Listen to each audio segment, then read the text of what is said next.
Hola y bienvenidos al canal, mi nombre es Alejandro y hoy os voy a hacer un análisis fundamental de los estados financieros presentados por Kraft Heinz. Y es que esta empresa o grupo del sector de la alimentación posee multitud de marcas, entre las más destacadas están Kraft y Heinz, pero si miráis aquí os fijáis seguramente que muchas de las marcas que hay aquí os suenan bastante, y es que es uno de los atractivos para muchos inversores que tenga estas marcas tan reconocidas internacionalmente. Y es una empresa que también gusta mucho a los inversores de dividendo. Si os fijáis aquí, hay proyectado este 2022 un 4%, siendo el 2023 un 4,10%, o sea, es una empresa que prevé ir aumentando el dividendo a medida que van pasando los ejercicios y va consolidando sus beneficios. Y por si fuera poco, tenemos que Warren Buffett o Berkshire Hathaway posee el 26,6% de las acciones de esta empresa. Por lo tanto, es un aliciente más para muchos inversores que creen que esta compañía puede ser una buena inversión. El caso es que la empresa Kraft y la empresa Heinz eran dos compañías por separado, pero llegaron a un acuerdo para fusionarse y consolidar los estados financieros. A la vez empezaron a cotizar conjuntamente, y todo esto con el visto bueno de Warren Buffett. A raíz de ahí, la empresa fue subiendo hasta tocar unos $100 por acción aproximadamente, pero a raíz de un escándalo o una investigación empezó a caer en picado. A continuación os explicaré un poco por encima en qué consistía esta investigación. Después de estos máximos llegó a tocar los $20 por acción y ahora se encuentra en un rango lateral alcista en el cual va recuperando poco a poco el precio al que llegó a tocar. Y es que a raíz de una investigación empezaron a cuestionar si los estados financieros presentados por Kraft Heinz eran fiables. Y es que en esta fusión se sobreponderaron los activos intangibles y el fondo de comercio o goodwill. Por lo tanto, empezaron a inflar activos y generaron un perjuicio. Entonces, Kraft Heinz se vio obligada a reformular los 3 años de reportes financieros anteriores al momento que empezó o se confirmó la investigación. Y bueno, a raíz de este evento en el que se vio obligada a hacer este ajuste contable, la empresa en el reporte o los estados financieros presentados del 2021 y en los anteriores y en los que vienen, va a hacer mucho hincapié en estos activos intangibles, y por lo tanto a nosotros nos va a ir muy bien verlo y analizarlo desde el punto de vista contable. Y bueno, ¿qué pasó en el 2018? Pues que la empresa se vio obligada a realizar un deterioro del fondo de comercio y un deterioro de los activos intangibles. En este caso, la empresa llegó a perder unos 10.200 millones de dólares aproximadamente, y fijaros los siguientes años los beneficios cuáles han sido. La empresa realmente se ha visto muy afectada, porque no fue un ajuste contable únicamente de un ejercicio, sino que en los siguientes años se vio obligada a ir deteriorando poco a poco estos intangibles. Por lo tanto, es por eso que nosotros en el canal, cuando hacemos el análisis de las compañías, nos fijamos en sus estados financieros, siempre hacemos bastante énfasis en analizar los activos intangibles y cómo pueden llegar estos a afectar a la cuenta de resultados o patrimonio neto, porque lo que nosotros queremos ver es si la empresa va a ser viable a largo plazo y que no entre en una situación de quiebra técnica. Y bien, ya nos encontramos en los estados financieros presentados por Kraft Heinz este año 2021, y vamos a empezar por la cuenta de resultados. Nos fijamos que las ventas se mantienen bastante planas dentro del rango de entre 25.000 y 26.000 millones de dólares, siendo este año la verdad que yo considero bastante bueno. ¿Por qué? Porque la empresa ha desinvertido en dos compañías, ha vendido la sección o categoría de quesos frescos y luego ha vendido la de frutos secos y snacks salados. Por lo tanto, la empresa, pese a desinvertir y excluir estas compañías de la cuenta de resultados, ha conseguido mantener sus ventas planas. Si continuamos, nos fijamos que la empresa tiene un margen bruto comprendido entre el 32-35% aproximadamente, siendo un margen la verdad bastante atractivo por ser un producto de alimentación. Vemos como el año 2020 fue un margen sobresaliente, fue del 35%, y yo creo que muchas de las personas que vivieron esta crisis derivada del virus empezó a aprovisionar sus despensas, y por lo tanto hubo un incremento bastante alto del consumo de alimentación, siendo este año 2021 no peor, pero sí que se ha regulado un poquito la situación. En ese entonces a lo mejor vieron la oportunidad de subir precios y por ahí pues pueden haber mejorado los márgenes. También hay que tener en cuenta que este año 2021, sobre todo el último trimestre de este año, de ese ejercicio, los márgenes de casi todas las empresas que hemos ido analizando se han ido contrayendo debido pues a la crisis de suministro. Por lo tanto, muchos de los costes que han venido teniendo las compañías se han incrementado más de lo normal. Y es que lo que buscamos en estas empresas que aparentemente son bastante maduras, bueno, ya os lo confirmo que sí, es una empresa que está en un sector muy maduro, son los gastos fijos. Las empresas con estas características suelen tender a controlar muy bien los gastos fijos. De hecho, es muy importante, pues a partir de aquí, pues ya casi que viene el beneficio y nos interesa que después del margen no haya muchos gastos nuevos. Entonces vemos como los gastos fijos están bastante controlados dentro de un rango de entre 3.000 y 3.600 millones de dólares. Y ya llegamos al goodwill y activos intangibles que la empresa se ha visto obligada en cierto modo a deteriorar. Vemos cómo esto se repite ejercicio tras ejercicio y vemos cómo el 2019 fueron unos deterioros del 7,6% en las ventas, un 12,98% en el 2020 y un 6,27% el año 2021. Es algo que se mantiene y que la empresa pues quiere quitarse de encima, porque al fin y al cabo pues son ajustes contables que la empresa pues va a tener que ir deteriorando de su balance. Luego ya cuando lleguemos allí lo miraremos con más detenimiento y entenderemos un poquito de qué se trata. Pero es que estos ajustes de aquí no son salidas monetarias, la empresa no lo paga y también lo vamos a ver en el estado de flujos de efectivo. Lo que pasa es que acaba afectando nuestro beneficio contable y esto va a ser muy importante de aquí en adelante a la hora de realizar el análisis de estos estados financieros. Por otro lado, vemos cómo los gastos de interés existen, por lo tanto la empresa tiene deuda financiera, pero vemos cómo se van incrementando. En este caso, yo quisiera mencionar y avanzarme a que estos gastos son derivados por la amortización anticipada. No es que se incrementen porque tenga más deuda, sino por haber amortizado deuda anticipadamente, la empresa se ha visto obligada a pagar pues una especie de indemnización o comisión anticipada por haber amortizado estos préstamos y por lo tanto el gasto financiero en este ejercicio ha sido más elevado de lo normal. Otro dato muy importante y que tenemos que analizar es la provisión de impuestos sobre beneficios, y es que la empresa paga unas tasas bastante elevadas. Vemos como el año 2019 pagó un 27%, este año 2020 pagó un 65% aproximadamente y este 2021 ha pagado un 40%. Pero ya os digo yo que la cosa es peor, hubiese podido pagar mucho más y ya ahora me explicaré. Primeramente ya podemos observar que son tasas bastante elevadas y yo ya os cuento, y pese a que no es el motivo principal, ya os fijáis que estos ajustes contables seguramente no son deducibles. Por lo tanto ya nos encontramos que muy probablemente haya diferencias entre el beneficio contable y el beneficio fiscal que la empresa presenta ante pues, la hacienda pública. Por lo tanto veremos cómo a priori aquí en este análisis ya aparecen que son tasas muy elevadas. Y es que la empresa, pues, los beneficios antes de impuestos serían de 1.708 millones de dólares, pero vemos que la provisión por impuestos serían 1.726. Pagaríamos casi el 100% del beneficio neto, es una brutalidad.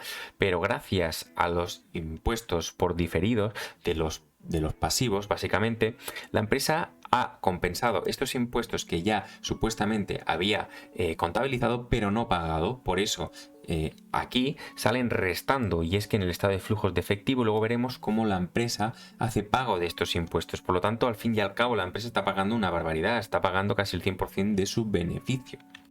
Y es que aquí, pues, si queréis pararos a analizarlo, pues lo tenéis en la nota 10 del estado o del reporte presentado el 10K. Y es que la tasa inicial es del 21%, pero es que vamos añadiendo ajustes y vemos cómo aparecen impuestos, en este caso, este ejercicio, relacionadas por la adquisición o desinversión de activos, pero vemos también cómo pueden surgir debido al goodwill o el impairment. Entonces hay muchos desajustes que acaban afectando a la compañía. Si vosotros tenéis una idea más aproximada de lo que son los impuestos de esta compañía y queréis que podéis aportarlo en los comentarios, pues me iría muy bien y así yo también aprendo. En el vídeo anterior de Inditex me ayudasteis mucho con las amortizaciones y la verdad que me gustó mucho que comentaseis acerca de ello. Al final, pues vemos que la empresa consigue materializar un 3,93% de las ventas en beneficio neto. Vemos que este ratio es bastante variable y es que en el 2020 solo consiguió un 1,35% y en el 2019 fue un 7,74%. Por lo tanto, vemos que hay bastante variación. Y de la cuenta de resultados nos vamos al estado de flujos de efectivo. En este reporte vamos a analizar qué es lo que ha pasado con la caja de la empresa y de dónde provienen los flujos de efectivo. En este caso vemos que la empresa ha generado unos 5.364 millones de dólares fruto de su actividad, de los cuales no ha invertido sino ha desinvertido unos 4.038 millones de dólares, y fruto de la actividad de financiación vemos que han salido 9.344 millones de dólares. Entonces ahora analizaremos con más detalle qué es lo que ha sucedido en cada flujo de efectivo, pero el resumen es que la empresa pues ha visto incrementada su caja en 28 millones de dólares. Bien, como hemos dicho, la empresa pues pese a ahorrarse esos impuestos en cuanto a tasa impositiva, los ha pagado, están aquí. O sea, vemos cómo salen 1.042 millones de dólares, y ya nada más empezar vemos que de estos 1.024 millones de dólares vemos que pagamos 1.042 millones de dólares. Por lo tanto, ya estamos en negativo. Suerte que hay las amortizaciones que están dentro de un rango estable, no hay ajustes extraños, y por otro lado vemos como el goodwill y el impairment de otros activos intangibles, que son básicamente pérdidas contables, están aquí sumando. Por lo tanto, es un gasto que no ha generado una salida de flujos de efectivo o cash. Y por lo tanto, por ese lado podemos ver que sí es un gasto, sí en ocasiones puede ocasionar pérdidas a la empresa si este deterioro es muy elevado, pero al fin y al cabo no está afectando a nuestra generación de cash. Por otro lado, en este caso, proceeds from sale of license, y es como un reconocimiento de pérdidas de intangibles por la venta de las empresas que ha llegado a vender. Entonces, también es un deterioro, y que en este caso, pues también acaba pues siendo un gasto, pero que no ha generado una salida de efectivo. Y es que, bueno, dejando de lado todos los ajustes, el resultado final de este flujo de actividad vemos cómo va incrementándose a lo largo del tiempo. Es algo engañoso y deberíamos analizarlo muy detenidamente y qué impacto tienen estos ajustes realmente en la generación de efectivo. Claro que aquí se excluyen, pero es que hay muchas variaciones, y cuando hay muchas variaciones da lugar a manipulación contable o, digámosle, maquillaje. Si seguimos adelante, vemos como la empresa invierte 905 millones de dólares. Ha habido pues un incremento respecto al año anterior y el año 2019, pero bueno, está dentro del rango, digamos, interesante o controlable. Vemos que son iguales a las amortizaciones, por lo tanto más o menos están a la par, y vemos que es un CAPEX, digamos, bastante bajo en relación a las ventas. Este tipo de característica es algo que le gusta mucho a Warren Buffett, y por lo tanto siempre que una empresa necesite poco mantenimiento o CAPEX va a provocar que a largo plazo pues acabe generando mayores beneficios, o digámosle ahorro de inversión de capital. Por otro lado, vemos cómo la empresa pues realiza una desinversión y tiene un cobro de 5.014 millones de dólares. Es un cobro bastante elevado. Vemos que el año 2019 también hubo una desinversión de 1.875 millones de dólares y que en 2020 no sucedió nada de esto. Curioso que durante 2 años de los últimos 3 la empresa tenga un flujo de actividades positivo, de inversiones positivo, y es que la empresa pues está bastante enfocada en la desinversión de activos que no estén alineados a su estrategia o a su núcleo o negocio principal.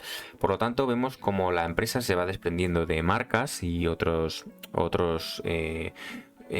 empresas.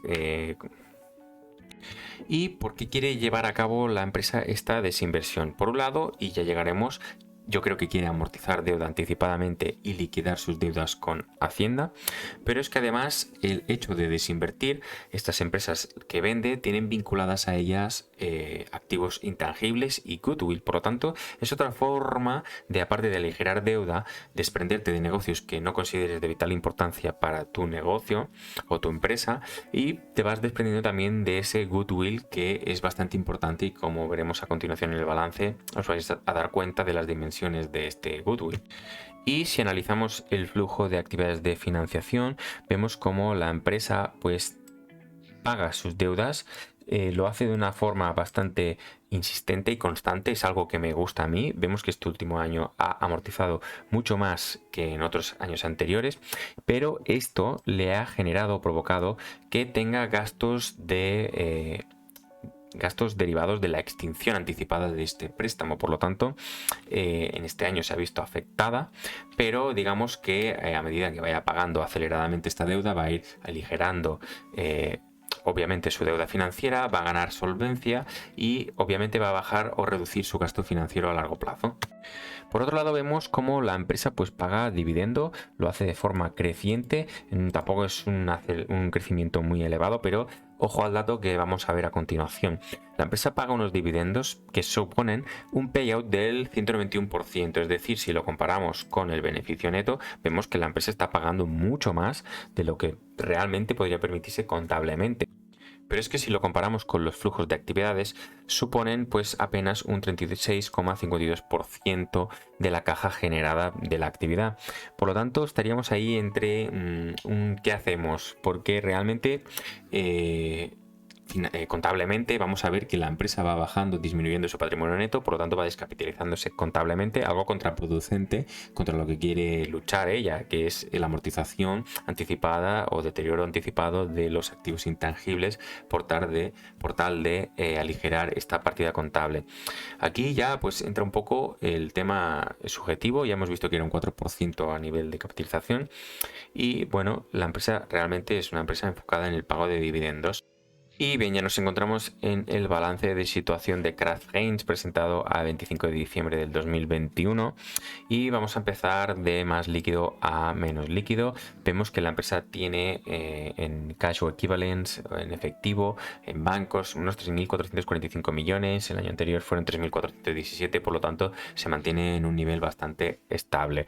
Hay algo curioso y es que la empresa tiene un fondo de maniobra negativo y es que si comparamos el activo corriente con el pasivo corriente, que son los Total Current Liabilities, que son 9.064 millones de dólares, vemos como la empresa tiene pues un pasivo corriente superior a este activo corriente, por lo tanto la empresa pues va a ver un poco ajustada, pese a que no creo que sea grave, pero verá bastante tensionada su posición de tesorería.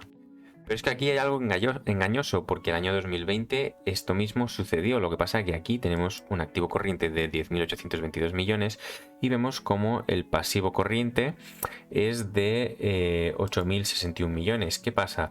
Que en este caso el activo corriente fue hinchado, sin mal pensar, porque mantuvo activos mantenidos para la venta de unos 1.863 millones de dólares. Por lo tanto, casi todo lo que estuviese por aquí repartido que fuesen o formasen parte de estos activos mantenidos para la venta serían puestos en líquido porque se supone o se cree que se fuesen a vender en el corto plazo. De hecho, ya hemos visto desinversiones en el estado de flujos de efectivo este año 2021, es decir, ya se han cobrado estos activos mantenidos para la venta. Y os traigo aquí simplemente para hacer un pequeño paréntesis y comentar estos activos mantenidos para la venta, porque quisiera enseñároslo para corroborar y confirmar lo que os venía diciendo. También en cierto modo interesa a la empresa vender compañías porque esto van a ayudar a aligerar el goodwill y los activos intangibles que a continuación analizaremos. Vemos que el año 2020 esta empresa que se vendió y se agrupó en Assets for Sale contenían en su interior unos 281 millones de goodwill y unos activos intangibles de 873 millones de dólares. Fijaros que es prácticamente casi la mitad de este activo, o sea, de estos activos mantenidos para la venta. Por lo tanto, es muy importante en este sentido ver que la empresa está usando esta estrategia para, 1, aligerar activos intangibles del balance, 2, ganar liquidez y poder hacer frente a pagos o vencimientos de deuda, incluso amortizarla anticipadamente, y 3, enfocarse más en sus negocios principales y que más le generan a la compañía. Finalmente vemos como el activo corriente es un 9,63% del activo total y al ser una empresa así, digamos, industrial, pues es un tanto por ciento, digamos, normal. Yo no lo veo alarmante, pero bueno, que lo tengamos en cuenta. Vemos como la empresa pues mantiene sus activos fijos casi a los mismos niveles que el año anterior, y es que la empresa pues intenta pues simplemente mantenerlos porque con lo que tiene ya es suficiente. Veremos algunos años en los cuales pues sí hace inversiones más fuertes, pero bueno, está dentro de un rango constante, es decir, no necesita hacer grandes inversiones como lo podría estar haciendo Tesla, que por cierto hemos analizado en el canal. Y ahora nos vamos a la parte más conflictiva de este balance, que es el goodwill y los activos intangibles. Estos sumados alcanzan un valor de 74.838 millones de dólares, una cifra nada despreciable y que suponen el 80,13% del activo total. Si lo comparamos con el patrimonio neto, vemos que este es el 151% del patrimonio neto, es decir, que supera con creces el patrimonio neto, y en el caso del deterioro total estaríamos hablando de que la empresa estaría en quiebra técnica. Si seguimos adelante, vemos cómo los proveedores se incrementan, son 4.753 millones, y si lo comparamos con los clientes y las existencias, podríamos decir que la empresa se financia gracias a los proveedores, y nada más cobre esto ya tendrá el dinero disponible para poder pagar. Por lo tanto, es un ciclo de caja bastante cómodo. Si continuamos adelante, vemos como la deuda financiera aproximadamente muy elevado al alza. Para resumirlo, es casi el 50% del patrimonio neto, y apenas pues suma pues unos 21.700 millones o 800 millones aproximadamente. Vemos como la deuda financiera se reduce, vemos que en el corto plazo sí que se aumenta, pero bueno, la empresa va amortizando anticipadamente, como hemos visto en el estado de flujos de efectivo. Otra partida muy importante es la deuda que tiene la empresa con el Estado, y que son los impuestos que ya ha contabilizado pero que aún no ha pagado. Vemos que forman o suman unos 10.536 millones de dólares y que baja respecto al año anterior. Por lo tanto, vemos también la empresa muy enfocada en ir aligerando esta masa de impuestos que tiene que hacer frente. Y es que tenemos una empresa pues que el 52,9% del activo es patrimonio neto, es decir, pertenece a los accionistas, pero hay que tener en cuenta lo siguiente y analizar este dato. Tenemos que la empresa, los accionistas tienen un 52,9% del activo total, y el activo total son un 80,13% activos intangibles. Por lo tanto, la empresa, los accionistas, perdón, tienen solo activos intangibles, y estamos diciendo que estos activos intangibles no existen. Y de hecho ya nos vamos al estado de cambios de patrimonio neto. ¿Qué vemos? Pues que la empresa ha tenido un beneficio de 1.012 millones de dólares y ha pagado unos 1.979 millones de dólares. Vemos como hay unos ajustes, tipos de actuariales y tipos de cambio de unos 143 millones a favor de la compañía, pero luego vemos como la empresa pues se queda o ejerce las stock options y se las queda pues como autocartera. Al final vemos que el patrimonio neto pasa de 50.000 a 49.448 millones. Pero vemos cómo esto no viene de hoy. Ya vemos en 2018 que la empresa ha ido disminuyendo poco a poco su patrimonio neto. Y al final, a modo de resumen, nos encontramos que la empresa pues es una empresa que consigue mantener sus ventas estables, al igual que sus gastos fijos. Tiene un margen bruto bastante interesante, que está comprendido dentro de un rango de entre el 33 y 35%. Vemos si en los siguientes ejercicios consigue mantener este margen. Querrá decir que consigue transmitir el incremento de los precios a sus clientes, y esto sin afectarle esperemos que mucho a las ventas, pero la empresa tiene una gran losa, que son la amortización o deterioro de los activos intangibles, que son un gran tanto por ciento de las ventas, y es algo que no va a desaparecer, que se va a prolongar a lo largo del tiempo. Por lo tanto, hay que tenerlo en cuenta a la hora de valorar esta empresa. La empresa pues ha generado efectivo unos 5.364 millones, invierte con normalidad y desinvierte en empresas del grupo, es decir, se está aligerando balance, está aligerando su masa de activos, y a la vez está aprovechando el dinero para amortizar deuda incluso anticipadamente. Por lo tanto, está saneando su compañía desde el punto de vista de los activos intangibles y desde el punto de vista de la deuda financiera.